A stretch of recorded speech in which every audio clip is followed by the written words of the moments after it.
அல்லினாள் தாமரை மேல் ஆரணங்கின் இன்துணைவே மல்லி நாடாண்ட மடமையில் மெல்லியலாய் ஆயர் குலவேந்தன் ஆகத்தான் தெல் புதுவை வேயர் பயந்த விளக்கு தென் புதுவை வேயர் பயந்த விளக்கு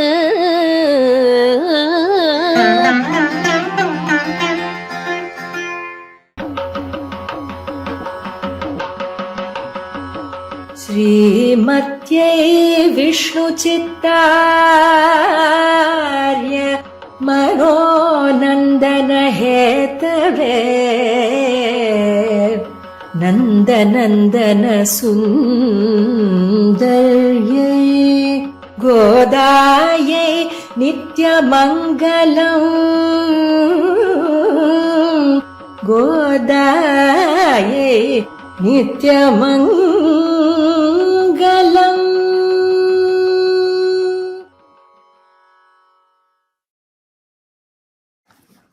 ஆழ்வார் திருவடிகளே சரணம், எம்பெருமானார் திருவடிகளே சரணம், ஜீயர் திருவடிகளே சரணம்.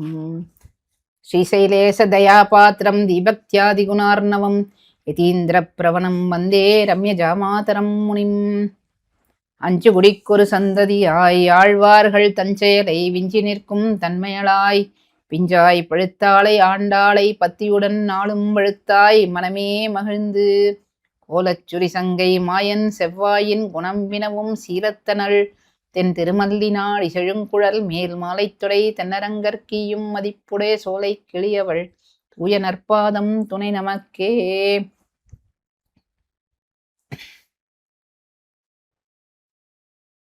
ஸ்ரீமத் பரமஹிம்சேத்யாதி யதிகிரி யதிராஜ ஜீயசுவாமி திருவடிகளில் அடியனுடைய பிரணாமத்தை சமர்ப்பித்து இந்த வாரணமாயிரம் அடுத்த 5 பாசுரங்களுடைய அர்த்தத்தை பார்க்கலாம். நேற்று நாம் அனுபவித்தோம் வாரணமாயிரம்னா என்ன, கனவுனா என்ன, தோழி பாட்டில் மற்ற ஆழ்வாரோட தோழி பாட்டுக்கும் இந்த தோழி பாட்டுக்கும் என்ன வித்தியாசம், ஆண்டாள் தானே கனவு கண்டதை எவ்வளவு அழகா காட்சிப்படுத்துறா இதெல்லாம் பார்த்துனே வந்தோம். 5 பாட்டு வரையும் அழகா பார்த்துட்டோம். வாரணமாயிரம் சூழவலம் செய்து அப்படின்னு எடுத்த உடனே அப்படி காட்சி 1000 யானைகளோட புடைசூழ வருது, மாப்பிள்ளை இழப்பு, அதுக்கப்புறம் நிச்சயதார்த்த நாளை வதுவை, அதுல எப்படி வரான் கோளரி மாதவன் கோவிந்தன் அப்படின்னு எவ்வளோ பேர் கொடுக்குறா. நாரணன் நம்பினா முதல் பாட்டுல அடுத்து கோளரி மாதவன் கோவிந்தன் அப்படின்னு சொன்னான். என்பானோர் காளை அப்படின்னு சொன்னான். அப்புறம் 3வது பாட்டுல திறனூரிட்ட தேவர் குழாமல் தான் அந்தரி சூட்ட கனா கண்டேன் அப்படின்னு நாத்தனார் எப்படி இதை கொடுத்தா அப்படின்னு சொன்னார்.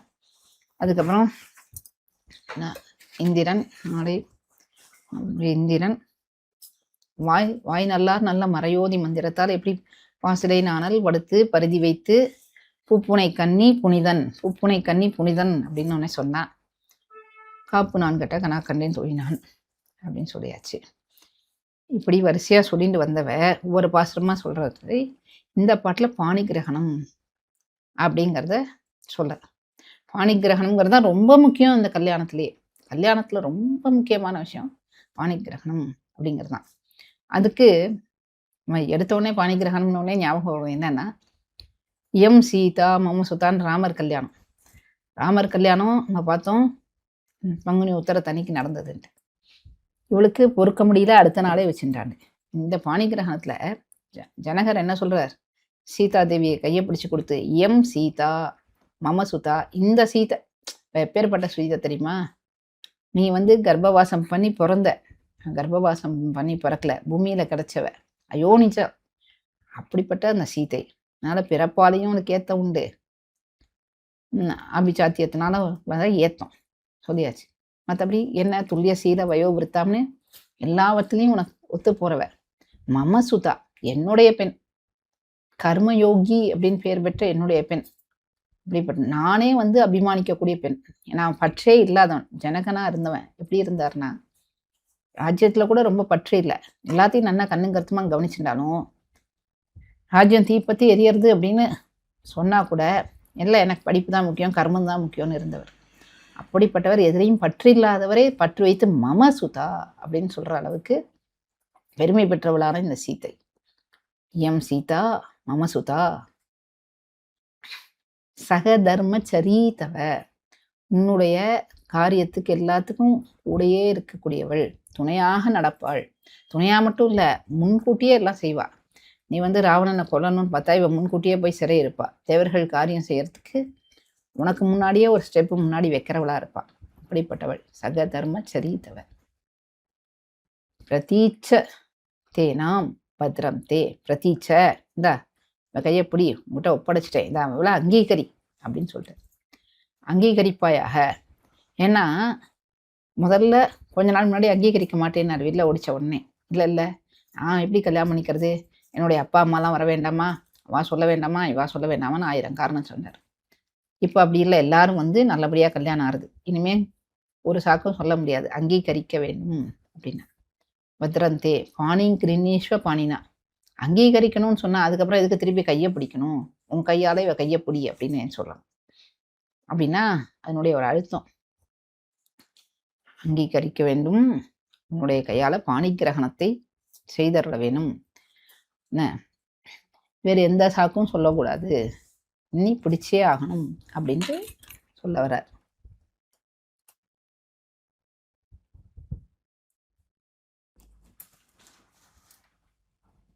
பாணிங் கிரினேஸ்வ பாணினா, எந்த ஒரு மறுப்பும் சொல்லாமல் அங்கீகரிக்க வேண்டும்.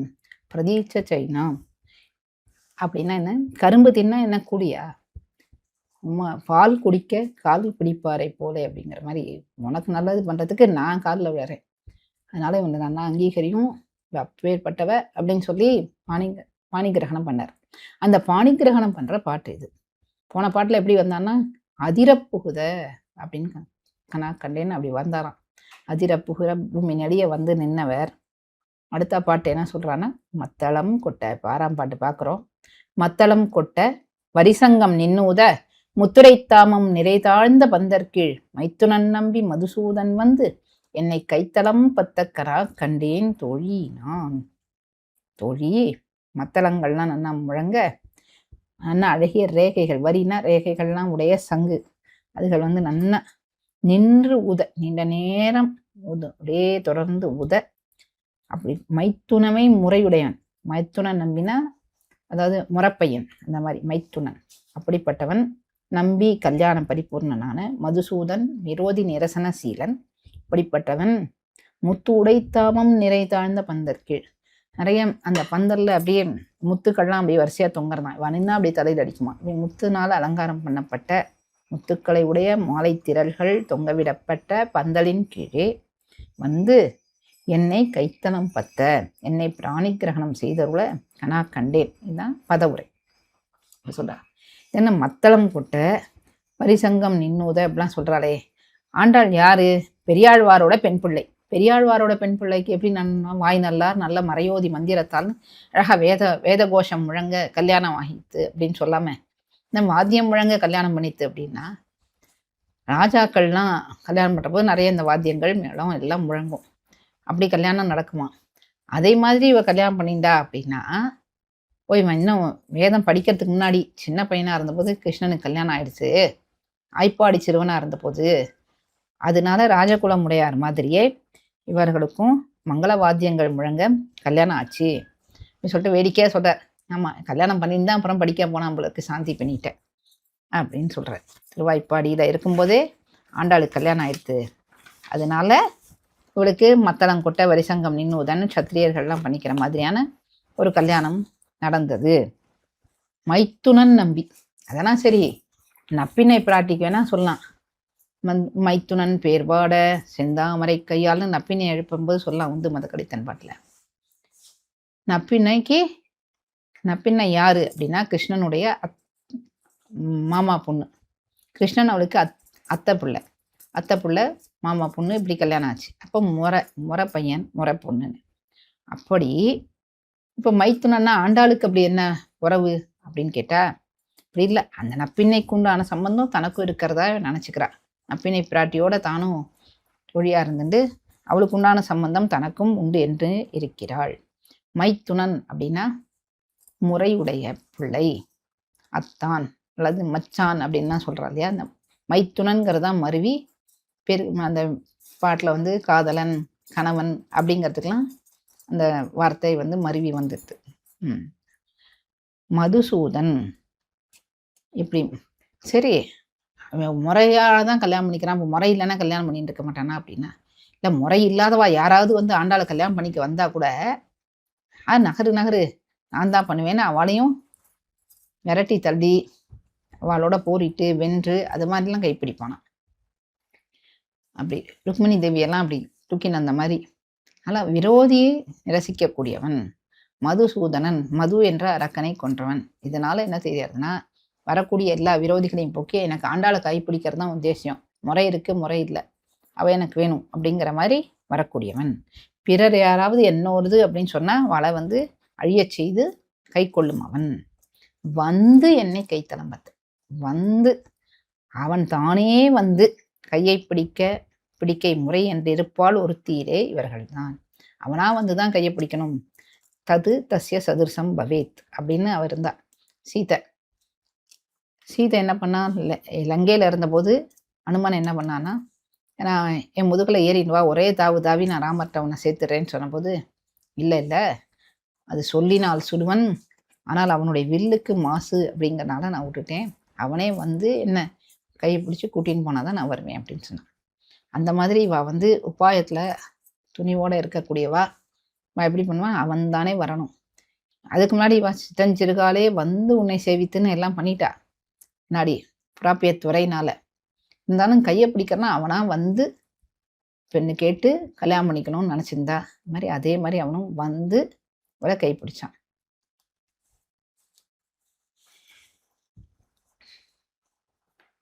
கைத்தலம் பத்த அப்படிங்கிறதுக்கும் ஒரு ராமாயணத்துல ஒரு ஸ்லோகம் சொல்றா. ந பிரமாணீகிருத்தா பாணி பால்யே பாவேன பீடித்தகா. அதாவது அந்த அனுமார்கிட்ட வந்து சொல்ற போது, என்ன ராமர் என்னை கல்யாணம் பண்ணினதே மறந்துட்டாரா? இத்தனை மாசம் என்ன பண்ணார்? என்னை வந்து கூட்டுக்கவே இல்லை, என்னை வந்து தேடி பிடிக்கவே முடியலையா அவரால்? அவர் என்ன சின்ன வயசுல கல்யாணம் பண்ணினோம் ஒருத்தியர்னு அதனால மறந்தே போயிட்டாரா?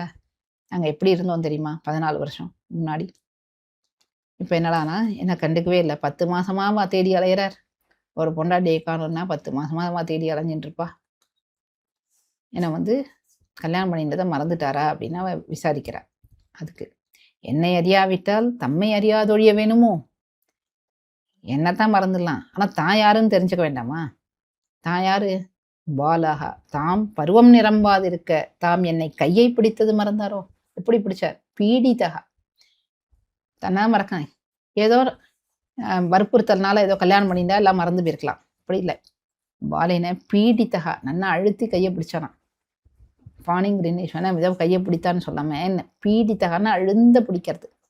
என்னை கெட்டியா அழுந்த பிடிச்சான். அப்படி பிடிச்ச பிடியிலேயே நீ என்னுடையவள், எனக்கே சொந்தம் அப்படிங்கிறத உணர்த்துறதா இருந்தது அந்த பிடி. அந்த பிடியே என்னை மறந்துட்டானா? அந்த பாணி கிரகணம் பண்ணின்றதை மறந்துட்டானா? என்னை எப்படி காட்டுல இந்த மாதிரி இலங்கையில தவிக்க விடுறானே அப்படின்னு அவ புலம்பக்கூடியவர். அதை இங்க சொல்றார். பாணி கிரகணம் என்ற ஒரு பதத்தாலே சொல்லாமல் பீடித்தகா என்பான் அப்படின்னு எம்பாரை வந்து சில பேர் வந்து கேட்கிறா. என்னது, என்னை கையை பிடித்ததை மறந்தாரா அப்படின்னு கேட்கலாம்ல. கையை பிடிச்ச பிடி எப்படி பிடிச்சார் அப்படின்னு பீடித்தகாங்கிற சப்தத்தை போட்டு ஏன் சொல்லணும் அப்படின்னு கேட்டா, அங்கண்ணன் உண்ட என் ஆருயிர் கோதிது என்கிறபடியே பிடித்த பிடியிலே அனன்யார்கையாம்படி பிடித்தது என்றாராம். அங்கண்ணன் உண்ட என் ஆருயிர் கோதிது. அவளுக்கு எப்போவுமே திருவாய்மொழி ஸ்ரீராமாயணம் இது 2 தான் ஸ்ரீ வைஷ்ணவத்தோட தூண்கள்னு சொல்ற மாதிரி. இவாளுக்கு என்ன ஞாபகம் வருது? ஓ, நம்மாழ்வார இவன் எப்படி ஆட்கொண்டான், அது ஞாபகம் வருது. அங்கண்ணன் உண்ட என் ஆருயிர் கோதிது. என் கண்ணன் கள்வன், என் கண்ணன் கள்வம் எனக்கு செம்மாய் நிற்கும். அங்கண்ணனுண்ட என் ஆருயிர் கோதிது. புன்கண்ம எய்தி புலம்பி இராப்பகல் என் கண்ணன் என்ன அவன் காட்கரை ஏத்துமே. இதான் பாசுரம். ஆழ்வார் என்ன சொல்றாருன்னா, அவன் என்ன உண்டான், ஆறிக்கொண்டு உன்னை விழுங்குவான்னு அப்படிலாம் உண்டான். என் கண்ணன் கள்ளும். அவன் ஒவ்வொரு தடவையும் என்ன வரப்போதெல்லாம் ஏதோ ஒன்று சொல்லி மயக்கிறான். அவன் ஏமாத்துறான்னு தெரியறது. ஏமாத்துறான்னு தெரிஞ்சாலுமே அவனுக்கு நேரம் நான் ஏமாறுறதை என்னாலேயே தவிர்க்கவே முடியல. கண்ணனுடைய கள்வம் அவன். அது அவ்வளோ, அந்த கள்வத்தை அது எனக்கு செம்மாய் நிற்கும். அந்த அவன் பண்ற அந்த கள்ளத்தனமே, அவன் செய்யக்கூடிய செயல்கள், ஏமாற்று வித்தைகள் எல்லாமே தெரிஞ்சுமே அது என்னவோ எனக்கு ரொம்ப நல்லது பண்றான் அப்படின்னே மனம் நின்று அவன் பக்கமே ஓடும்.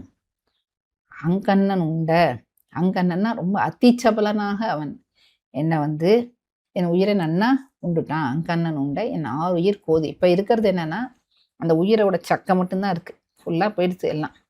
எல்லாம் அவன் உண்டது தான் அப்படின்னு நம்மாழ்வார் சொல்கிறான். அந்த மாதிரி அவன் பிடிச்ச பிடி எப்படி இருக்குன்னா, அவ்வளோதான், ஃபுல்லாக சாரை ஃபுல்லாக எடுத்த ஒரு புழிஞ்ச மாதிரி. அதுக்கப்புறமா வேற இவாளுக்குன்னு ஒரு தனி இதுவே இருக்காது, தனித்துவமே இல்லாமல் அவனும் இவளும் ஒன்றாக இணையக்கூடியதா. அப்படி பிடித்தான் என் ஆருயிர் கோதிது என்கிறபடியிலே, பிடித்தபடியிலே அனன்யார்காம்படி பிடித்தது. கவலைப்படாத, எல்லாம் நான் பார்த்துப்பேன், இன்னும் உனக்கு ஒரு துக்கம் வராது அப்படின்னு ஒரு நிம்மதியாக இருக்கலாம். அவன் பிடிச்சபடியிலே நான் பார்த்துக்கிறேன், கவலைப்படாது அப்படின்னு சொல்கிற மாதிரி இருந்துதான். அதுக்கப்புறம் தான் இந்த எம் சீதாவை எடுக்கிறார் பெரியவாச்சான் பிள்ளை. நம்ம முதல்ல பார்த்துட்டோம். எம் சீதா மம சுதா சகதர்ம சரித்தவ பிரதீட்ச சைனாம் பத்ரந்தே பாணிங்கிரநீஸ்வ பாணினா அப்படின்னு அவன் சொல்கிறான். ஆக மொத்தம் அந்த சீத்த கல்யாணத்தோட இந்த கோத கல்யாணத்தை ஒப்பிட்டு, சீத்த பாணிகிரகம் பண்ணதை பின்னாடி அனுமார்ட்ட சொன்னதையும் இவ பாணிகிரகணத்தையும் ஒப்பிடுற. மத்தளம் கொட்ட பரிசங்கம் நின்னூத முத்துரை தாமம் நிறைதாழ்ந்த பந்தற்கீழ் மைத்துனன் நம்பி மதுசூதன் என்னை கைத்தளம் பத்தக்கனா கண்டேன் அப்படின்னு சொல்றா. இதுதான் ரொம்ப முக்கியம், பாணிகிரகணம். இதுக்கு அடுத்தது 7வது பாட்டு பார்ப்போம். வாய் நல்லார் நல்ல மறையோதி மந்திரத்தால் பாசிரை நாணல் படுத்து பரிதி வைத்து காய்ச்சின மாகளிரென்னான் என் கைப்பத்தி தீவலம் செய்ய கனா கண்டேன் தொழினான். வாய் நல்லார் நன்றாக வேதம் ஓதியவர்கள், வாய் நல்ல வைதிகர்கள், நன்றாக ஓதின வைதிகர்கள். நல்ல மறையோதி, மறையில நல்ல மறை என்ன, ரைட், நல்ல மறையோதி, சிறந்த வேத வாக்கியங்களை உச்சரித்து மந்திரத்தால் அந்தந்த கிரியைகளுக்கு இசைந்த மந்திரங்களை கொண்டு பாசு இலை நாணல் படுத்து பசுமை தங்கிய இலைகளை உடைத்தான நாணற்புல்லை பரிஸ்தரணமாக அமைத்து, அதாவது சுத்தி இப்படி வைக்கிறது, பரிதி வைத்து சமித்துக்களை இட்டு காய் சினமா களிர் அண்ணான் மிக்க சினத்தை உடைய மத்தகஜம் போலே செருக்கனான கண்ணபிரான் என் கைப்பத்தி என் கையை பிடித்து கொண்டு தீவலம் செய்ய அக்னியை சுற்றி வர நான் கனா கண்டேன். வாய் நல்லார் அழகியதான ஸ்வரத்துல உச்சரிக்கக்கூடியவர். எல்லாரும் பாடலாம், அதை இவா பாடுறது நல்லா இருக்கு, இவா குரல் இனிமையா இருக்கு இப்படிலாம் சொல்ற மாதிரி அழகியதான ஸ்வரத்துல உச்சரிக்க வல்லவர்கள், நல்ல மறையோதி. அப்படிப்பட்டவர்கள் நல்ல மறையை ஓதினார்கள். நல்ல மறைனா என்ன, மறைனா ஒரு மறை தானே, அதுல நல்ல மறை தீய மறைன்னு எல்லாம் இருக்கான்னு அப்படின்னு கேட்டா கிடையாது. மறையில 2 விதம் இருக்கு. ஒண்ணு ஆராதனை கிரமமா இந்திரனை வருணனை ருத்ரனை இப்படிலாம் சொல்றதா இருக்கும். அவளுக்கு அந்தரியாமையா பகவானை சொல்ற மாதிரி இருக்கும் மந்திரங்கள். அது மறை, அவ்வளவுதான். நல்ல மறை அப்படின்னா முழுக்க புருஷ சுக்தாதிகள் முதலானவைகள்லாம் அப்படியே நாராயணனுக்குன்னே அமைஞ்சது. நாராயண பரத்வத்தை சொல்லி அப்படி ஆராத்தியனுடைய வேஷத்தை ஃபுல்லா சொல்லக்கூடிய மறைகள், அது நல்ல மறை. அந்த நல்ல மறை ஓதி மந்திரத்தால். அதுக்கப்புறமா மறையை தான் ஊற்றிட்டாலே அப்புறம் என்ன மந்திரம்னா, இல்லை இந்த மாதிரி அதாவது கிரியைகளுக்குன்னு சில மந்திரங்கள் இருக்கும். இது அக்னியில் போடு, இது அப்படி வலது பக்கம் வைக்கணும், அதை அந்த பக்கம் வைக்கணும், அப்போ இந்த சுவாகா சொல்லணும், அது மாதிரி எல்லாம் இருக்கு இல்லையா. அந்த மாதிரி சொல்லக்கூடிய மந்திரங்கள் எல்லாம் இருக்கும்போது அந்தந்த கிரியைகளுக்கு உண்டான அந்த மந்திரங்கள் சொல்லிட்டு அதில் பாசிலை நாணல் படுத்து, பசுமையான இலையை உடைத்தான நாணல், அதான் நம்ம தர்ப்ப புல்லுமோ, அந்த தர்ப்ப புல்லை அக்னியை சூழ படுத்து நாலா பக்கமும் எல்லாம் பரத்தி வச்சு பரிஸ்தரித்துன்னு பேர். சூழப்படுத்து தான் பரிஸ்தரித்து. பாசிலை நாணல் படுத்து அப்படின்னா பரிஸ்தரித்து சுற்றி வச்சு, பரிதி வைத்து. பரிதி வைத்துனா அந்த சமித்துகளெல்லாம் அதில் போட்டு நல்லா நெருப்புகளை இது பண்ணி பண்ணக்கூடிய. இப்போ என்ன கேட்டோம், என்ன இது ராஜகுலம் உடையார் மாதிரி வெறும் மத்தெல்லாம் கொட்ட வரிசங்கம் நின்று தான் கல்யாணம் ஆச்சானா? இல்லை, அக்னியெல்லாம் வந்து வளம் வர மாதிரி மறையோதியும் கல்யாணம் ஆயிடுச்சு. அந்த சமயத்தில் அந்த பாணி கிரகணம் பண்ணும்போது மத்தெல்லாம் கொட்டித்து வரிசங்கம் ஊதித்து நிறை தாழ்ந்த பந்தல்ல பாணி கிரகணம் பண்ணிண்டா அப்புறம் உள்ள வரா. உள்ள வந்து இந்த மாதிரி அக்னியை மூட்டி கல்யாணம் பண்ணிக்கிறார். இப்போ காய் சினமோ களிர் அண்ணான், இந்த பாட்டில் ஒரு விசேஷம். ஒவ்வொரு பாட்டிலையும் ஒன்னொன்று சொன்ன மாதிரி கோளரி மாதவன் இப்படிலாம் சொன்ன மாதிரி இந்த இடத்துல காய் சினமா களிர் அண்ணான், மிகுந்த கோபத்தை உடையதான மத்தகஜம், மதம் ஏறின ஆண் யானை, அது கோபம் வேற இருக்கு. அப்படிப்பட்ட அந்த ஒரு ஆண் யானை, அந்த ஆண் யானை போல இருக்கக்கூடியவன் என் கையை பற்றி அப்படின்னா ஒரு மத்தகஜத்துவம் போல ஒரு மேன்மையா வந்தானா. சாதாரண யானை மாதிரி இல்லாமல் அவ்வளோ செருக்கா மத்தகஜம் போல வந்தானா. வந்து தீவலம் செய்ய இவ கையை பிடிச்சுன்னு இப்படி சுற்றி வரான். அக்னியை சூழ வருகிற போது அப்படி அக்னியை சுற்றி வரப்போது பார்த்தா ரொம்ப மெதுவா அப்படியே யானை மாதிரி கொஞ்சம் அசைஞ்சு மந்தமா நடந்தானான். அதுதான் களிர் அண்ணான் அப்படின்னு. யானை மாதிரி கொஞ்சம் அசைஞ்சு அசைஞ்சு நடந்தான். ஏன் அப்படி நடந்தான் அப்படின்னு கேட்டா அதுக்கு காரணம் சொல்ற. இவன் நேரம் மெதுவாக வரும் இல்லையோ, பெண் பின்னாடியே வரணும், கையை பிடிச்சிட்டு அவன் நடக்கணும் இல்லையோ, அவன் நடைக்கு அனுகூலமாக இருக்கணும். சில பேர் இருப்பா ரொம்ப முன்னாடி வேகமாக போவா, கூட கூட்டின்னு போகிறேன்னு சொல்லிட்டு புருஷாலாம் என்ன பண்ணுவா, திடீர்னு அவள் வேகமாக போவா, அவள் வேகத்துக்கு பொம்மநாடிகளால் போக முடியாது, இவா 10 அடி பின்னாடியே மெதுவாக வர வேண்டியிருக்கும். அந்த மாதிரிலாம் இல்லாமல் இப்போ தீவலம் செய்யும்போது 2 பேரும் சுத்தரங்கிறதுனால ஆண்டாளோட மென்மையான பாத அடி எங்கே 8 அடி நோகுமோ அப்படிங்கிற மாதிரி இருக்கக்கூடிய அந்த ஆண்டாள் நடக்கணும். அதுக்கு தகுந்த மாதிரி இவ தீவலம் செய்யும்போது பார்த்து பார்த்து மெதுவாக நடந்து வந்தானாம். ஏகமிஷை இப்படிலாம் மந்திரங்கள் தீவலம் செய்கிற போது சப்தபதி அப்படின்னு சொல்லக்கூடிய அந்த மந்திரங்கள்.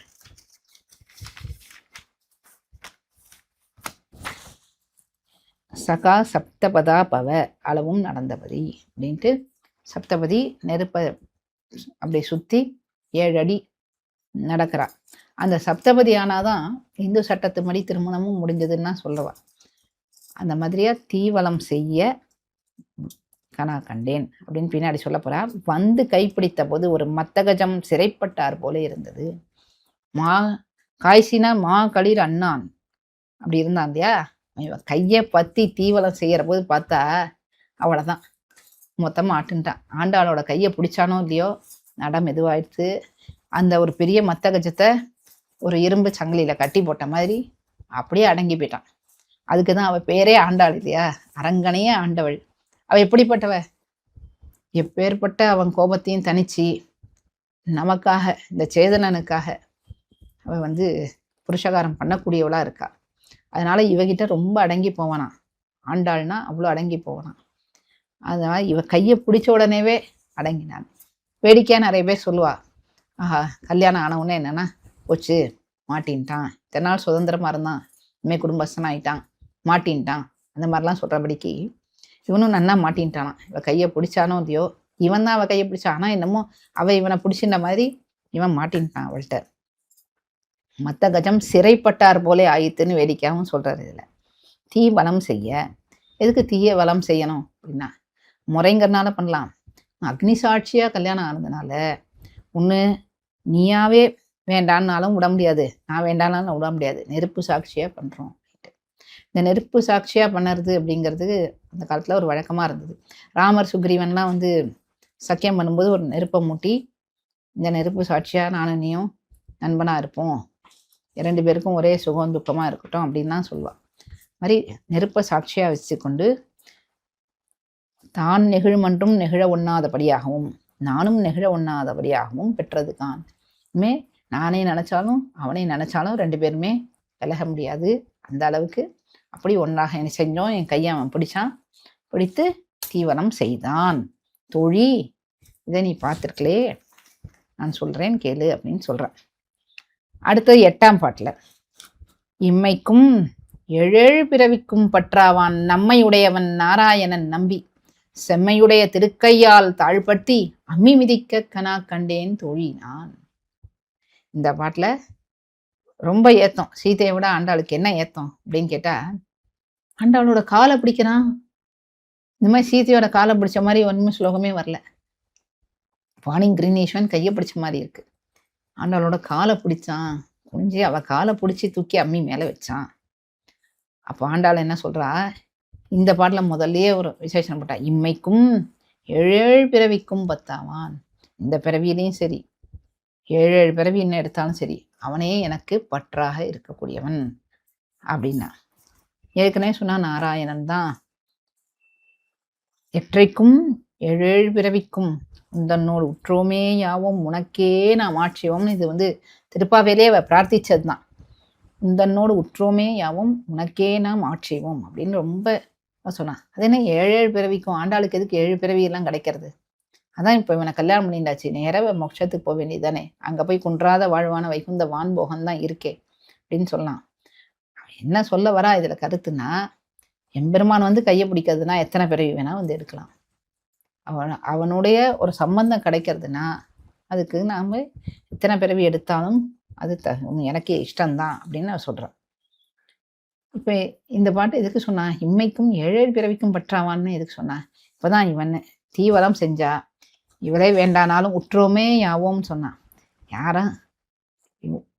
யாருக்காகவும் ஒருத்தர் நீ வேண்டானாலும் பண்ண முடியாது, அவன் வேண்டானாலும் பண்ண முடியாது அப்படிங்கிறதுக்கு அக்னி சாட்சியா கல்யாணம் நடந்துட்டா.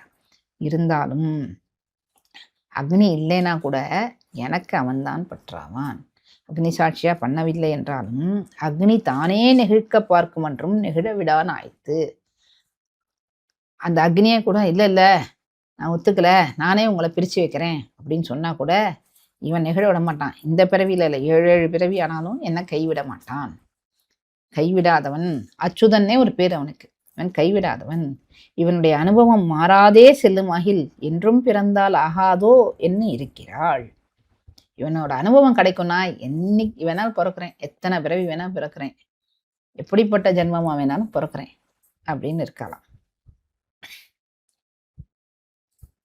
இப்ப மற்ற கர்மங்களுக்கும் இவனை பத்துறதுக்கும் ஒரு வித்தியாசம் சொல்றார். கர்மமா எதையான பத்தினோம்னா, இப்போ ஒரு மழை வரல, காரீரி இஷ்டி பண்றோம், ஒரு யாகம் பண்றோம் அப்படின்னா, இந்த யாகம் பண்ணினா அதுக்கு ஒரு தடவை மழை வரும், அவ்வளவுதான். அந்த வருஷம் மழை வேணும்னா அந்த வருஷம் மட்டும்தான் மழை பெய்யும், அந்த யாகத்துக்கு அவ்வளவுதான் பலன், முடிஞ்சு போச்சு. ஆனா பெருமாளை ஒரு தடவை பத்தினா போறோம். சக்கிருதேவ பிரபன்னா, ஒரே ஒரு தடவை அவனை பத்தினா போறோம். அவன் எப்போ எத்தனை பிறவி ஆனாலும் நம்மளை கைவிட மாட்டான். இந்த விஷயத்த ரொம்ப அழுத்தமா இந்த பாட்டுல அவ சொல்றான். எத்தனை பிறவி எடுத்தாலும் நீ ஒரு தடவை, அந்த வராகச்சரம ஸ்லோகத்துல சொன்னார், ஏதோ ஒரு தடவை தாது சாமியே ஸ்திதே ஸ்மர்த்தா, ஒரு தடவை எல்லா தாத்துக்களும் ஒன்னா இருக்கும்போது என்ன ஒரு தடவை நினைச்சா அகம் ஸ்மராமி மத் பக்தம், அவனை நான் நினைக்கிறேன் அப்படின்னு சொல்லக்கூடிய ஆள். அதனால இப்போ ஒரு தடவை தீவலம் செஞ்சதுனால இந்த பிறவியோட விட்டுட்டு போறவன் கிடையாது. அவன் 7 பிறவி ஆனாலும் என்ன கைவிடாதவன் அப்படின்னு. பகவத் விஷயத்தை பற்றினால் கால தத்துவம் உள்ளதனையும் அனுபவித்தே நிற்கும் ஆயித்து. இப்பவும் ஒரு ஆழ்வார் பாட்டை எடுக்கிறார். குத்தமில் சீர்கட்டு வைகள் வாழ்தல் கண்டீர் குணமே அப்படின்னு நம்மாழ்வார் பாட்டு.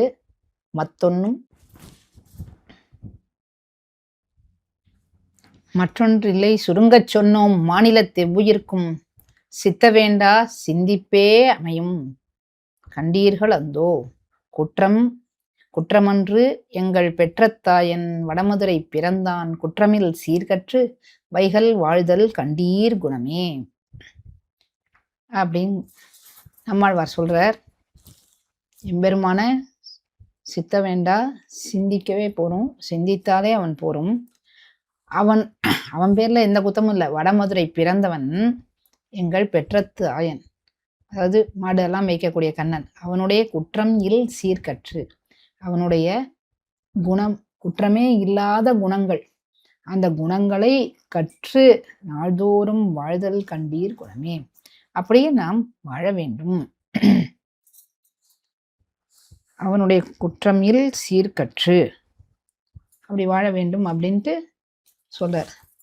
ஆக மொத்தம் இதுல என்ன, எப்போதும் வைகள்ங்கிறனால எப்போதும் எத்தனை பிறவி எடுத்தாலும் அவனோட சீர்கற்று வாழ்தல், அதுதான் இந்த ஆத்மாவுக்கு உஜ்ஜீவனம் அப்படின்னு நம்மாழ்வார் சொல்றார். அதே மாதிரி இவனும் சொல்றா, எத்தனை பிறவி எடுத்தாலும் அவனுடைய அந்த குற்றமில் சீர்கற்று அவனோடு அனுபவித்து அப்படி வாழ்தல் அப்படிங்கிறதான் இன்பம் அப்படிங்கிறத இந்த பாட்டில் சொல்றார். நம்மை உடையவன், இப்ப இம்மைக்கும் 7 பிறவிக்கும் பற்றாவான். அடுத்த வார்த்தை நம்மை உடையவன். நம்மை உடையவன் அதாவது நமக்கு சுவாமியாக இருக்கக்கூடியவன். நாம் அவனுக்கு சொத்தாக இருக்கிறோம், அவன் நமக்கு சுவாமியாக இருக்கிறான். அதனால் நம்மை உடையவனான அந்த சுவாமி அவன். இப்போ என்ன, ஏதோ குற்றமில் சீர் அப்படிலாம் இல்லாம அவன் ரொம்ப குற்றமே நிறைந்தவனாவே இருந்துட்டு போட்டுமே, அப்படியானாலுமே விடவே முடியாது. ஏன்னா அவன் தான் சுவாமி, நம்ம அவனுக்கு சொத்து. அதனால பலம் இன்றைக்கே ஒழிந்தாலும் புறம்பு எங்கே போவது? சர்வசுவாமி, அவன் உடைமையை என்னது என்று இருக்கும் இடை சர்வசுவாமி அவன். அவன் உடைமை என்னது அப்படின்னு இருந்தாதான் அது களவு எப்படிங்கிற ஒரு அர்த்தத்தை சொல்றார். நம்மை உடையவன், அதுதான் ரொம்ப முக்கியமான அர்த்தம். என்ன நம்மை உடையவன்? நமக்கு அவன் தான் சுவாமி. இப்ப நமக்கு நான் தான் சுவாமி, எனக்கு நான் தான், எனக்கு ஏன் இஷ்டம் இப்படிங்கிறதெல்லாம் ஆத்மாபகாரத்தோடு ஒக்கும். கிந்தேன நகிருதம் பாவம் சோரேன ஆத்மாபகாரினா அப்படின்னு. அவனால் எந்த பாவம் தான் செய்ய முடியாது, ஆத்மா அபகாரம் அவன் பண்றான். எம்பெருமானுடைய உடைமையை நமது உடைமை அப்படின்னு நம்ம நினைச்சுக்கிறது அப்படிங்கிறதான் பெரிய ஆத்மாபகாரம். அது பண்ணவே கூடாது, பெரிய களவு, பெரிய களவு. அந்த களவை நம்ம பண்ணக்கூடாது. எம்பெருமான் இட்ட வழக்கா நம்ம இருக்கணும், அவன் தான் சுவாமி, நம்ம அது அவனுக்கு சொத்து அப்படிங்கிறதுனால இந்த சொல்லாது. அப்போ சுவாமித்துவத்துக்கும் குணங்களுக்கும் வாச்சகமான திருநாமம் இரே. அதான் நாரணன் நம்பி. நாரணன் அப்படின்னா சுவாமி, நாரங்களுக்கெல்லாம் அயனம். எல்லா உலகத்து உயிர்கள் சேதனம் அச்சேதனம் எல்லாத்தையுமே தனக்கு இருப்பிடமா கொண்டு எல்லாத்தையும் அந்தரியாமையா உரையிறவன், எல்லாத்தையும் தான் வயத்துல வச்சுண்டு எல்லாத்தையும் ரட்சிக்கக்கூடியவனா இருக்கக்கூடியவன். அதனால எப்படிப்பட்டாலும் அவன் தான் நமக்கு சுவாமி, அவன் தான் நமக்கு ரட்சகன், எல்லாம் அவன் தான். நம்பி அப்படிங்கிறதுனால அவன் குணங்கள் நிறைந்தவன், குணங்கள் நிறைந்தவன். அப்போ சுவாமித்துவத்துக்கும் குணங்களுக்கும் வாச்சகமான திருநாமம். முதலே வேற நாராயணன் நம்பி, அங்கேயும் நாரணன் நம்பி நடக்கின்றான்னா இங்கே நாராயணன் நம்பி. செம்மையுடைய திருக்கையால் தாழ்பத்தி, அவனுடைய கை திருக்கை, அது செம்மையுடைய திருக்கை. என்ன செம்மை அப்படின்னா, எல்லாரும் பெருமாளுடைய திருவடியை பிடிக்கணும்னு, இவளே கேசவ நம்பியை கால் பிடிப்பாள் என்னும் இப்பேரு எனக்கு அருள் கண்டாய் அப்படின்னு மன்மதனை பிரார்த்திக்கிறா. கேசவ நம்பியை காலை பிடிக்கணும் அப்படின்னு பார்க்குறா. எல்லாரும் அவனுடைய காலை பிடிக்கணும்னே யோசிச்சுட்டு இருக்கா. ஆனா இவன் என்ன பண்ணா, ஆண்டாளோட காலை பிடிச்சான்.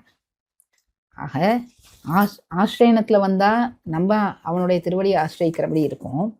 ஆனா பலம் என்று வந்தால் அவன் அனுபவிக்கிற போது அவன் எப்படா இவா காலை பிடிக்கலாம் அப்படின்னு ஆசிரியர் காலை பிடிக்கிறதுக்கு அவன் எங்கிட்டே இருப்பானா. அதனால செம்மை உடைய. இப்ப போய் காலை பிடிக்கலான்னு போகிற போது மாப்பிள்ளையாத்துக்காரெல்லாம் தடுப்பானா, வேணாம் பொண்ணு காலெல்லாம் பிடிக்காதப்பா, அதெல்லாம் நம்ம இது கேடு, அதெல்லாம் வேண்டாம், வேணா காலை தூக்கி வைக்கட்டும், நீ எல்லாம் காலை பிடிக்காத அப்படின்னு சொல்லுவானா. அவன் பொண்ணாத்துக்கிற அதெல்லாம் கிடையாது, நீ காலை பிடிச்சி தூக்கி வச்சாதான் அவள் அம்மி மேலே வைப்பா அப்படின்னு சொல்லி இவாளாமும் கிண்டலா பண்ணுவாளாம். 2 பக்கமும் 2 பேர் சொல்ல இவன் எதையுமே காதில் வாங்க மாட்டான். கடகடன்னு ஆண்டாளோட திருவடியை பிடிச்சி எடுத்து அம்மி மேலே வைக்கணும் அப்படின்னு சொல்லி வச்சு, இந்த அஸ்மாரோகணம்னு ஒரு கிரியை, அம்மி மேலே அந்த காலை வச்சு மந்திரங்கள்லாம் சொல்லுவாள். அதுக்கு என்ன அர்த்தம் அப்படின்னா, அந்த கிரியைக்கு அம்மி மேலே காலை வைக்கிறது அப்படிங்கிற அந்த கிரியைக்கு என்ன அர்த்தம்னா, நீ எப்பவும் அப்படியே கல் மாதிரி எதுக்கும் அசையாமல் இருக்கணும், நிலை கலங்காது இருக்க வேண்டும்.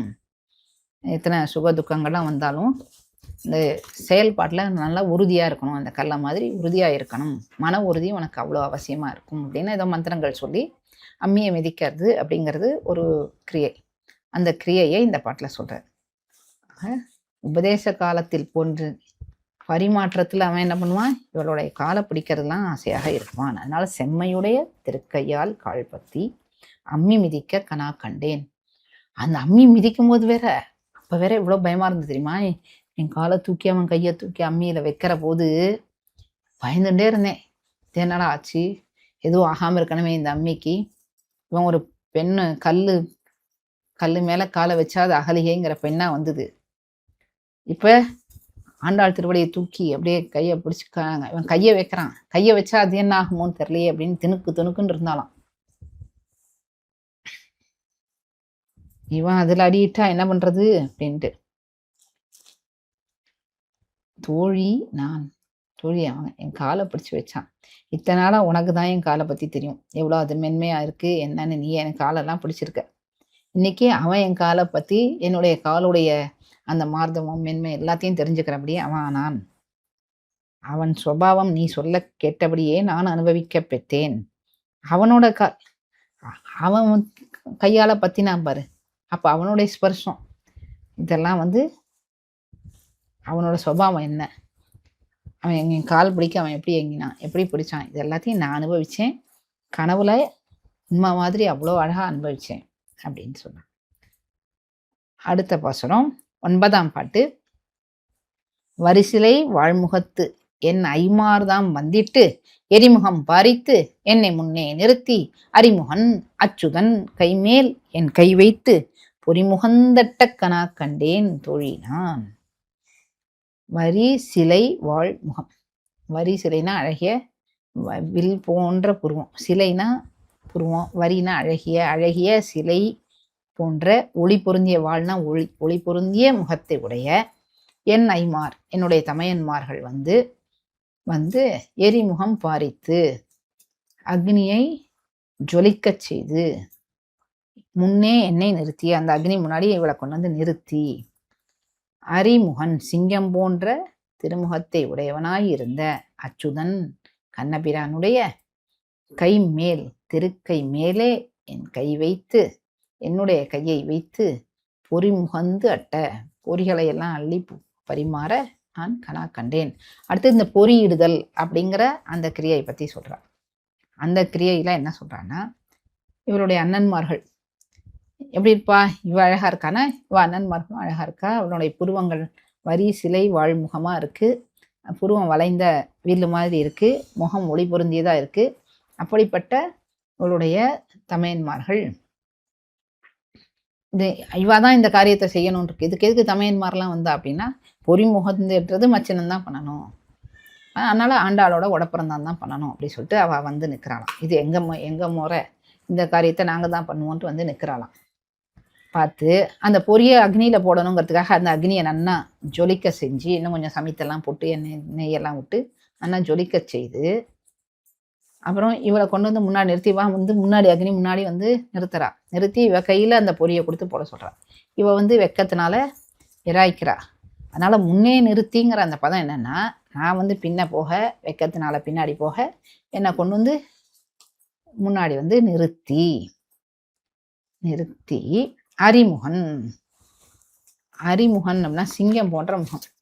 என்னன்னா நிறைய பேர் இந்த உறவு முறையுடையெல்லாம் கிண்டல் பண்ணுறேன் அப்படின்னு சொல்லிட்டு அப்போதான் பொண்ணு முன்னாடி நிறுத்தினோடனே வாழலாம் கிண்டல் பண்ணுறேன்னு ஆரம்பிப்பா. மாப்பிள்ளைய கிண்டல் பண்ணுறது அப்படின்னு ஒரு வழக்கம் இருக்கு இல்லையா. அவள் ஏதாவது கேலி பேச்செல்லாம் பேச ஒண்ணாதபடி சிங்கம் மாதிரி இப்படி மேனானிப்பா இப்படி இருப்பானா. ஐயோ இவங்கிட்ட போய் ஏதாவது கிண்டல் அடிச்சா ஏதாவது கோச்சிப்பானோ அப்படிங்கிற மாதிரி. அதனால யாரையும் அப்படி கிட்ட நெருங்க விடாதபடியாக இருக்கக்கூடியவன். அதனால சில விலாச சேஷ்டிதங்களை பண்ணக்கூடினால் அவர்களுக்கு கணிசிக்க ஒண்ணாதபடி அனபிபவனீயனாய் இருக்கும் இருப்பு. அதனால அவளை நெருங்க ஒட்டாதபடியாக இருக்கக்கூடியவனா இருந்தானா அவன் அறிமுகன்.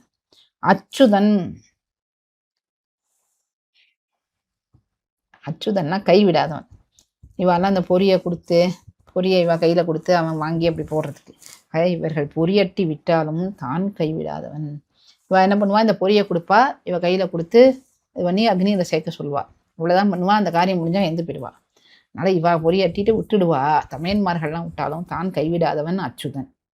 இப்படி அறிமுகன் அச்சுதன் கைமேல் என்ன ஒவ்வொரு பாட்டுலையும் அப்படி அப்படியே அந்த ஆண்டாள் நேர பார்த்தது அப்படியே வர்ணிக்கிறா. இப்போ எம்பெருமானுக்கும் பல திருநாமங்களை இந்த பாசுரங்கள்ல சொல்றா. 6ஆம் திருமொழி 10ஆம் பாட்டு. இதுல என்ன சொல்றா? குங்குமம் அப்பி குளிர் சார்ந்த மட்டித்து மங்கள வீதி வலம் செய்து மனநீர் அங்கு அவனோடும் உடன் சென்று அங்கு ஆனைமேல் மஞ்சனமாட்ட கனா கண்டேன் தொழி. தொழி அங்கு குங்குமம் அப்பி நன்னா குங்கும குழம்பெல்லாம் உடம்பெல்லாம் பூசி குளிர்ந்த சந்தனத்தை நன்றாக மட்டித்து நன்னா நிறைய தடவி மேலே மேலே மேலே 2-3 லேயர் அப்படியே தடவி அங்கு ஆணை மேல் அங்குள்ள மத்தகஜத்தின் மேல் அவனோடும் உடன் சென்று கண்ணபிரானோடே கூடியிருந்து மங்கள வீதி அலங்காரங்கள் விளங்குகின்ற அந்த வீதியிலே வலம் செய்து ஊர்வலமாக வந்து மஞ்சனமாட்ட கனா கண்டேன். வாசனை ஜலத்தினால் மஞ்சனமாட்ட கனா கண்டேன் அப்படின்னு சொல்றார். குங்குமம் அப்பி குளிர் சார்ந்த மட்டித்து மங்கள வீதி வலம் செய்து மனநீர் அங்கு அவனோடு உடன் சென்னும் அங்கு ஆணை மேல் மஞ்சனமாட்ட கனா கண்டேன். குங்கும குழம்ப நன்னா தடவி உடம்பெல்லாம் அப்பி குளிர் சாந்தம் மட்டித்து சாந்துகளை நன்னா ஒரு நிறைய லேயர் மேலே மேலே மேலே பூசி மட்டித்து மங்கள வீதி வலம் செய்து அழகான அந்த திருவீதிகளில் வலம் செய்து எதால வலம் செய்யணும்? யானை மேலே ஏறி வலம் செய்து மனநீர் நல்ல வாசனை தீர்த்தம்லாம் நல்லா தெளித்து அவனோடும் உடன் சென்று அவனோட சேர்ந்து வலம் செய்து இந்த நல்ல வாசனை திரவியத்தை நிறைஞ்ச அந்த தீர்த்தத்தால் மஞ்சனமாட்ட நான் கனா கண்டேன் அப்படின்னு இங்கே சொல்கிறா. இந்த பாசுரம் 10ஆம் பாட்டு.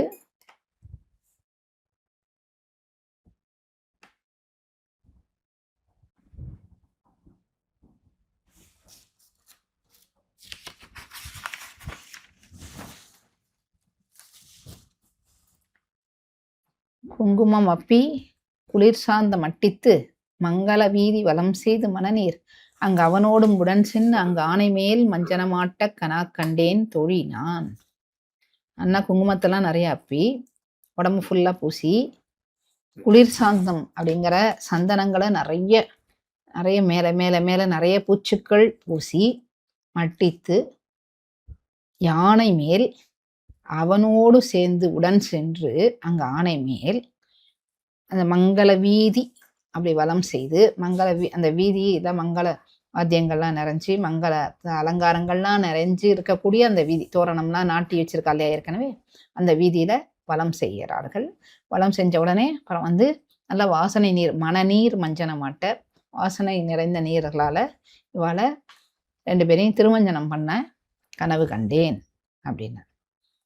குங்குமம் அப்பி காப்பு கட்டுகைக்கும் தனிமாலை சாந்துமாக மட்டாக ஒப்பித்தான் என்கிறது.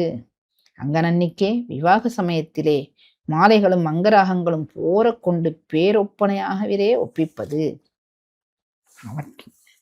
இப்ப முதல்ல என்ன பண்ணான்னா பூப்புனை கன்னி புனிதன்னா அப்போ ஒரே ஒரு தனி மாலையை போட்டுண்டு அந்த ரொம்ப புனிதனா எந்த ஒரு அலங்காரமும் பண்ணிக்காம ரொம்ப ஆச்சாரசீலனா வந்தான். அதுக்கப்புறம் இந்த விவாக சமயத்துல கையெல்லாம் பிடிக்கிற போது என்னெல்லாம் பண்ணான்னா நிறைய பேர் ஒப்பனையா குங்குமத்தெல்லாம் நிறைய தடவிந்து நிறைய சந்தனங்கள்லாம் பூசி எல்லாம் பண்ணி பேரொப்பனையா வந்தான்.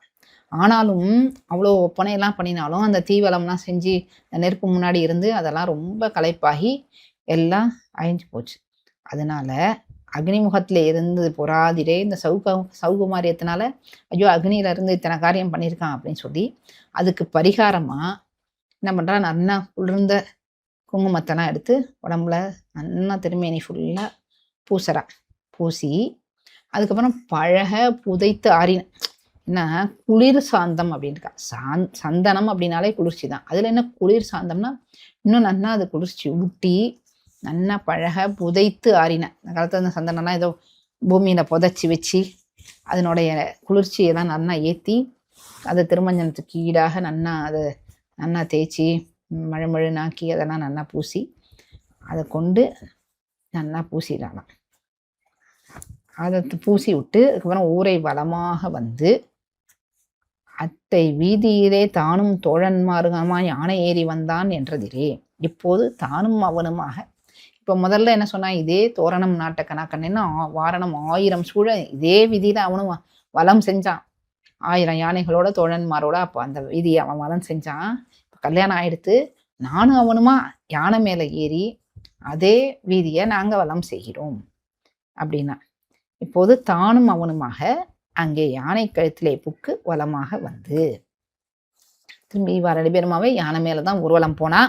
மஞ்சனமாட்ட கனா கண்டேன் இருவரையும் கூட வைத்து உடன் மனநீராட்டினார்கள் ஆயித்து. உடன் மனநீராட்டுதல் அப்படின்னு ஒரு சடங்கு. இந்த 2 பேரையும் உட்காத்தி அப்படியே சில சமயம் இந்த இதெல்லாம் கொட்டுறாள், இந்த தீர்த்தம்னா உதக சாந்தி தீர்த்தம்லாம் அப்படி தலையில வந்து சேர்க்கிறா. இந்த மாதிரி மனநீரை இவளுடைய இதுல சேர்த்தா. மஞ்சனமாட்ட கனா கண்டேன் தோழி, இப்படியெல்லாம் கனவில் காட்சியை கண்டேன். இதெல்லாம் நான் கண்டேன், நீ பார்க்கலையே. ஐயோ, நீ கூட இருந்து பார்த்துருந்தா இவ்வளோ நல்லா இருக்கும். கல்யாணம் நீ பக்கத்துல இல்லை, பார்க்கவே இல்லையே. நான் பார்த்தேன், நான் மட்டுமே பார்த்தேனே. இவ்வளோ பேர் வந்து நடந்த கல்யாணத்தை நான் மட்டுமே தான் பார்த்தேன் அப்படின்னா. அந்த காலத்துல ஆண்டாள் இவ்வளோ அழகா பாசுரம் பாடுறா. அந்த தோழிகிட்ட என்ன சொல்றா, அப்பவே இந்த மாதிரி வீடியோலாம் இருந்ததுன்னா, கனவையும் வீடியோலாம் எடுக்க முடிஞ்சதுன்னா அதை எடுத்து அவளே காமிச்சிருப்பா. அதனால இப்போ வாய்ப்பாட்டா பாடுறா. அதுவே ஒரு வீடியோ மாதிரி தான் இருக்கு. நேராக இவ பாடுற அந்த கனவே ஒரு அந்த வீடியோ காட்சி மாதிரி அழகா அப்படியே காட்சிப்படுத்தி நமக்காக பாடுற. நமக்காக பண்ணாலா, யாருக்காக பாடினா, இதோ அடுத்த பாசுரம், அதையும் நம்ம அனுபவிப்போம். 11ஆம் பாட்டு. ஆயனுக்காக தான் கண்ட கனாவினை வேயர் புகழ் வில்லிபுத்தூர்கோன் கோதை சொல் தூய தமிழ் மாலை இறைந்தும் வல்லவர் வாயும் நன்மக்களை பெத்து மகிழ்வரே. இது பலஸ்ருதி. வேயர் தங்கள் குலத்துதித்த, வேயர் குலத்தவரால் புகழப்பட்டவராய் அப்படின்னு வேயர் தங்கள் குலத்துதித்த விட்டு சித்தன் அப்படின்னு முன்னாடி சொன்னதுனால வேயர் புகழ் விட்டு வில்லிபுத்தூர் கோன் அப்படின்னு சொல்றாங்க. அப்போ வேயர் குலத்தவர்களால் புகழப்பட்ட வில்லிபுத்தூருக்கு தலைவரான பெரியாழ்வாருடைய திருமகளான ஆண்டாள் கோதை சொல் என்ன பண்றா, தான் ஆயனுக்காக கண்ட கனாவினை, தான் கிருஷ்ணனுக்கு வாழ்க்கைப்பட்டதாக கண்ட கனாவை குறித்து சொல் அருளி செய்யப்பெற்ற தூய பரிசுத்தமான தமிழ் மாலை ஈரைந்தும் தமிழ் தொடையான 10 பாட்டுக்களையும் வல்லவர் ஓத வல்லவர்கள் நற்குணங்கள் அமைந்த வாயும் நன்மக்களை, வாயும் நல்ல குணங்களை அமைத்த, நல்லா வாச்சுது அப்படின்னு சொல்றது ஏன், வாய்க்கப்பெற்ற நல்மக்களை பெற்று விலட்சணரான புத்திரர்களை பெற்று மகிழ்வர் ஆனந்திக்க பெறுவர்கள் என்ற பலஸ்ருதி. இப்ப ஆயனுக்காக அப்படின்னு இந்த கடைசி பாசுரத்துல சொல்றா. ஆயனுக்காகவா, யாருக்காக இவ கனவு கண்டா, இவனுக்காக, இவளுக்கு இவ தரிக்கணும்னு சொல்லி கிருஷ்ணன் காமிச்ச கனவு. ஆனா இவ என்ன சொல்றா, நான் அவனுக்காக பார்த்த கனவு அப்படின்னு சொல்றா. ஆயனுக்காக, அவன் பொருட்டு பார்த்த கனவு. ஏன் ஆயனுக்காக அப்படின்னா, ஆயனுக்காக ஏன் இவன் பார்த்தானா, அவன் இவன் இல்லைன்னா அவன் உயிர் தரிக்க மாட்டான். ராமர் சொல்ற போது, ஐயோ சீதை நஷ்டமானா அவ்வளவுதான், ராமன் உயிர் தரிக்க மாட்டான், ராமன் உயிர் தரிக்கிறான், லட்சுமணன் தரிக்க மாட்டான், இப்படி எல்லாமே நஷ்டமா போயிடும். அது மாதிரி இல்லாம கோதை உயிர் தரிக்கணும்னா இந்த மாதிரி ஒரு கனவு வரணும். இப்படி கனவு வந்தாதான் அவ தரிக்க பெறுவா. அப்ப அவ தரிக்க பெற்றாதான் இவனும் உளனாவான். அப்படிங்கிறதுனால இவன் ஏன் சொல்றான்னா, நஜீவேயம் க்ஷணமபி அப்படின்னு சொல்லக்கூடிய ராமன், சீத்தை இல்லைன்னா ஒரு க்ஷணம் நான் ஜீவிக்க மாட்டேன் அப்படின்னு சொன்னானா. ஆனா அவ என்ன சொன்னா, சீத்தை இவன் இல்லாட்ட ஒரு மாசம் பொறுத்திருப்பேன், அதுக்குள்ளேயே நான் வந்து கூட்டின்னு போலேன்னு நான் தரிக்க மாட்டேன்னு 1 மாசம் வரையும் காத்துன்னு இருப்பேன்னு சொல்லக்கூடியவளா அவ இருந்தாலாம். அவளை விட இவனுக்கு இன்னும் அன்பு ஜாஸ்தியா இருந்துதான். நஜீவேயம் க்ஷணமபி அப்படின்னு சொல்லக்கூடிய அவன். இப்ப இவ உயிர் தரிக்கணும் அப்படின்னா இந்த கனவு கண்ணன். அப்ப இந்த கனவு கண்டதுனால யாருக்கு நன்மை ஆச்சு அப்படின்னா, அது கண்ணனுக்கு தான் நன்மையாச்சு. இந்த கனவை கண்டதுனால தான் இவ உயிர் தரிச்சா. இவ உயிர் தரிச்சதுனால தான் அவனும் கல்யாணம் பண்ணினான். அதனால ஆயனுக்காக தான் கண்ட கனாவினை இப்படி ஒரு அர்த்தம் இல்லை. அனன்யார்கையாக தான் கண்ட கனாவினை அப்படின்னு ஆயனுக்காகவே இருக்கக்கூடிய நான், அந்த கண்ணனுக்கென்றே இருக்கக்கூடிய நான் பார்த்த கனா அப்படின்னு அப்படியே வச்சுக்கலாம்.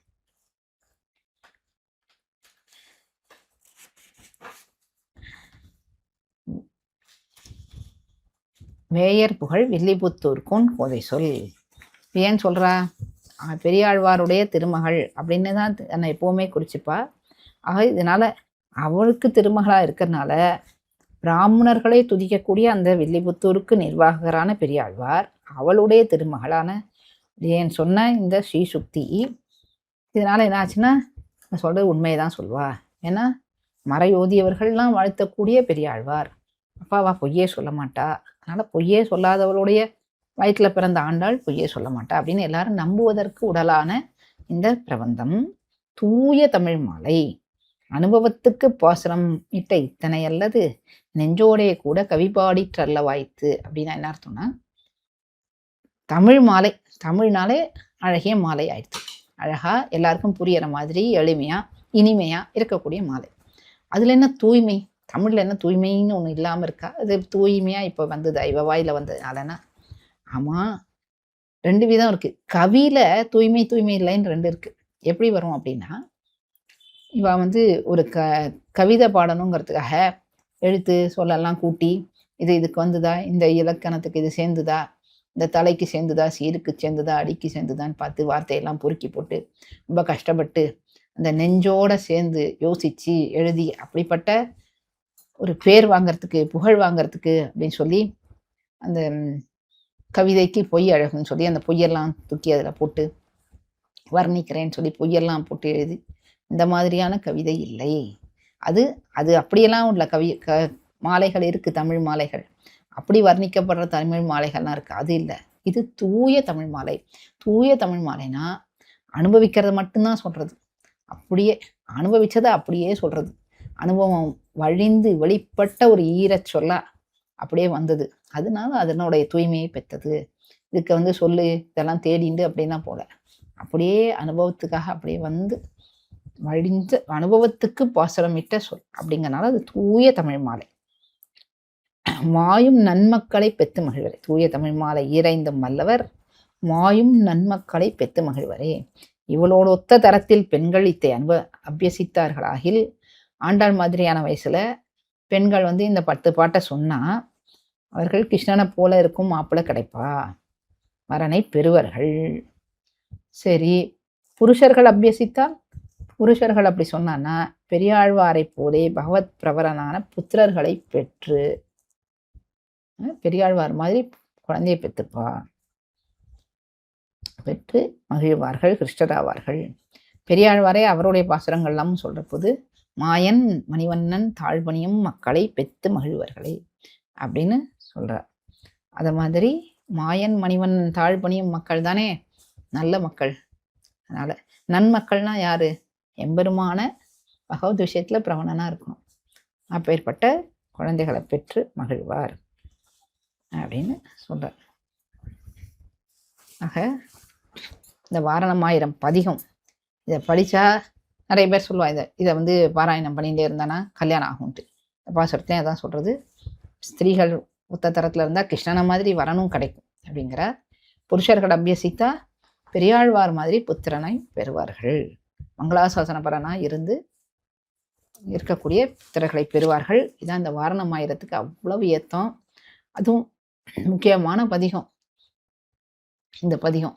ஆண்டாள் எப்படி கல்யாணம் பண்ணிண்டா, எந்த வரிசையில கல்யாணம் பண்ணிண்டா, இந்த சடங்கு இருக்கா இது இல்லையா அப்படின்னு பிற்காலத்துல விவாதமே வர வேண்டாம். இல்லை ஆண்டாள் காலத்துல இதெல்லாம் கிடையாது, அப்புறம் இந்த காலத்துல தான் இது வந்தது, இந்த அம்மி மிதிக்கிறது கிடையாது, பாணி கிரகணம் கிடையாது, இப்படின்னெல்லாம் ஒருத்தரும் ஒரு ஆர்கியூமெண்ட்டும் பண்ணாதபடிக்கு அதாவது என்னென்ன பண்ணணும், யார் பண்ணணும், நாத்தனார் தான் புடவை கொடுக்கணும், மச்சினந்தான் பொறியிடணும், இப்படிலாம் அழகா அப்படியே பார்த்ததை வர்ணித்து நமக்கு சொல்லக்கூடிய இந்த தமிழ் மாலை இந்த நம்ம நன்றாக அனுபவித்தோம்.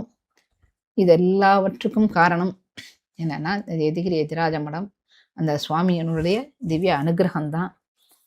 அந்த அனுகிரகத்தினால எல்லாரும் இதை கேட்குறபடி இதுக்கெல்லாம் வாய்ப்பெல்லாம் ஏற்படுத்தி தந்திருக்கா. அதுக்கு உண்டான அந்த கமிட்டியார் செயலர்கள் எல்லாருக்குமே அடியனுடைய கிருதஜதையை தெரிவித்துக் கொண்டு பல்லாண்டு பாடி அமைகிறேன். ஸ்ரீமதே விஷ்ணு சித்தாரிய மனோநந்தன ஹேதவே நந்தநந்தன சுந்தரியை கோதாயை நித்தியமங்கலம். பற்பமெனத்திகள் பைங்கழலும் தன் பல்லவமே விரலும் பற்பமென திகழ் பைங்கழலும் தன் பல்லவமே விரலும் பாவனமாகிய பைந்துவராடை பதிந்த மருங்கழகோ பாவனமாகிய பைந்துவராடை பதிந்த மருங்கழகோ முப்புரி நூலோடு முன் கையில் ஏந்திய முக்கோல் தன்னழகும் எப்பொழுதும் யதிராசன் வடிவழகு என் இதயத்துள்ளதால் இல்லை எனக்கெதிர் இல்லை எனக்கெதிர் இல்லை எனக்கெதிரே இல்லை எனக்கெதிர் இல்லை எனக்கெதிர் இல்லை எனக்கெதிரே இல்லை எனக்கெதிரே இல்லை எனக்கெதிரே இல்லை எனக்கெதிரே